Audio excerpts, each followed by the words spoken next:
Hello everyone, welcome to our channel. ఈ video వచ్చేసి కోయంబత్తూర్ నుంచి మన నెక్స్ట్ డెస్టినేషన్కి అయితే రీచ్ అయిపోయాం. డెస్టినేషన్ నేమ్ వచ్చేసి కోటగిరి వ్యూ పాయింట్ అనమాట.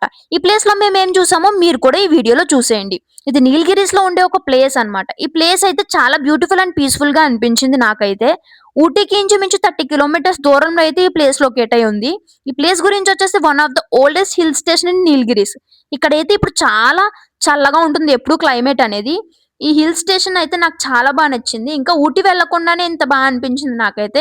ముందు ముందైతే మేము వెళ్ళిన ట్రిప్‌ని చాలా సాటిస్ఫై అవుతానని నేను అనుకుంటున్నా. ఇక్కడైతే ఇప్పుడు క్లైమేట్ చాలా చల్లగా ఉంది. మేలో కూడా ఇలా ఉంది. ఇంకా వింటర్‌లో అయితే వణుకుపోతామేమో. ఎటు చూసినా మనకి గ్రీనరీయే కనపడుతుంది ఆ క్లౌడ్స్‌తో పాటు. ముందరికెళ్ళే కొద్దీ మనకి టీ ఎస్టేట్స్ అయితే ఇంకెప్పుడు గ్రీనరీయే కనపడుతుందేమో. ఈ ప్లేస్ అయితే ఎక్స్‌ప్లోర్ చేయడానికైతే చాలా పీస్‌ఫుల్‌గా అనిపించింది నాకైతే.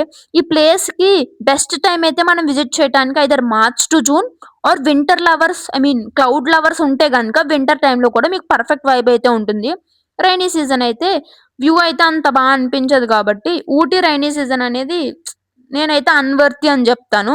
సో, మీరు గనుక ఇటు సైడ్ ఊటీ రావాలనుకుంటే గనుక ఐదర్ మే ఆర్ వింటర్ టైమ్‌లో వచ్చి ఎక్స్‌ప్లోర్ జేయండి. సో ఫ్రెండ్స్, ఊటీ విజిట్ చేస్తే కోటగిరి వ్యూ పాయింట్ కూడా మీ లిస్ట్‌లో యాడ్ చేసుకోండి.